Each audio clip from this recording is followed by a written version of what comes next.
So it's a very powerful place for me. And so part of my evolution of growing and my spirituality practices, and of course the music, the guitar is like the main focus in my life.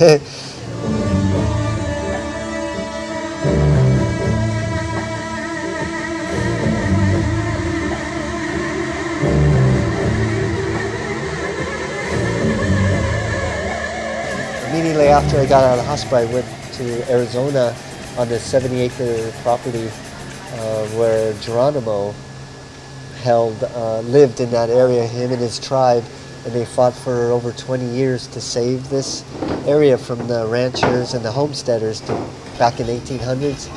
And eventually he surrendered in 1886, and all the ranchers came in and took the land over. I feel like it was like a full circle to come back to this land to connect with my ancestors. And I feel like Geronimo's spirit was coming through me to help restore the balance of this land that's been oppressed since Geronimo surrendered. And so while I was there, it's kind of funny experiences, but the ranchers took over that area, and so Arizona is a open range state. So meaning ranchers are allowed to leave their cattle roaming free. So in order to, if you don't want cattle on your property, you have to fence it. So but where I was at, there was no fencing, so the cattle would come every day and make a big mess, and they would destroy everything. So I decided it was time to put my foot down, so to speak, and I started chasing them with one foot and the other one with a big cast. Get out of here, get out of here. You don't belong here anymore. This is, it's new time. It's a new era now. These old ways have to change. And so every day I would chase them, but I didn't realize they were helping me heal this foot. By chasing them, my foot was getting stronger and stronger. And so so in my life, I decided to call it the Battle with the Cattle. So it's kind of a chapter in my life. If I ever wrote a book, I would write a chapter called Battle with the Cattle, because it was actually a battle. And I felt like Geronimo's spirit was coming through me to make a point. What the government did to their land was not cool. So I felt like I was kind of like the person that kind of bring in a new energy to wake up these ranchers that have been doing what they're doing for 150 years, and so it's been a healing, powerful, empowering experience for me to be on this land, and I'm by myself, so I'm kind of battling with that energy of the old ways, and unfortunately it's not unfortunate, but the ranchers there, they don't really like me there, because stirring up changes, and they don't want any changes. So one day they came to my gate and they were yelling at me, "Scott!" And I'm like, "Oh." So I went out and I'm like, "Hey, how you doing?" And they didn't say hi or anything, and they're like, "Leave our cattle alone. We have cameras watching." They put trail cameras everywhere, and I didn't know, and so here I am chasing cattle, throwing rocks at them. "Get out of here!" And if you keep doing what you're doing, you're going to go to jail. Because they said they were in cahoots with the sheriff, local sheriff. So, they showed the sheriff the pictures, so there's proof. So I can't, talk my way out of it. So he said, if you continue doing this, like all I do is make one phone call, and he'll take you away. And I'm like, okay, I give you my word, I won't mess with your cattle anymore.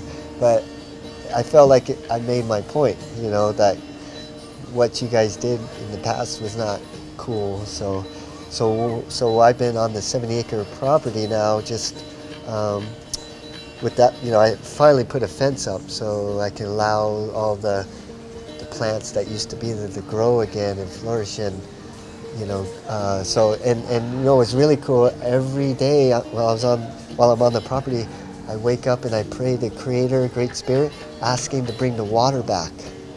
And because there's a dry riverbed running through the property, and it used to run for hundreds of years, and it finally stopped in 1906. I was praying to Great Spirit, Creator, God, And every day, please bring the water back, please bring the water back. Because what happened was when the earthquake hit, I'm near the entrance of the canyon where Geronimo was hiding out, and there was the headwaters there, and it would flow out. And when the earthquake hit, it shifted the plates in the earth where the water is coming out of the headwaters straight back into the earth. So the flow stopped.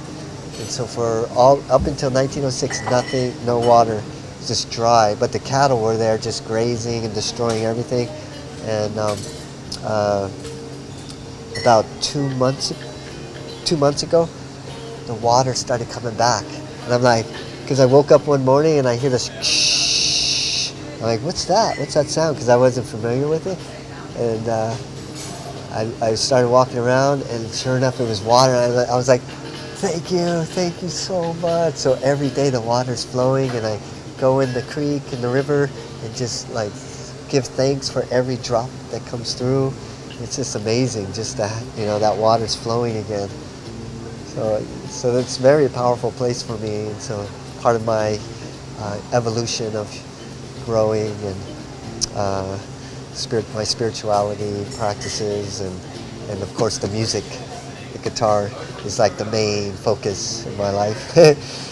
I pretty much just play.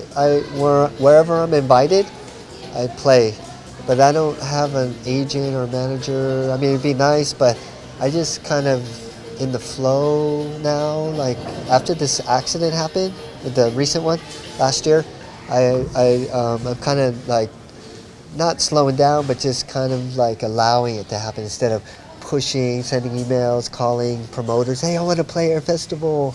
Because there's so many other artists and musicians trying to do the same thing, and it was just taking a lot of energy out. So now I just kind of allow, if an event comes and someone emails me and says, hey, we'd like to have you play at our festival. I go, okay, cool.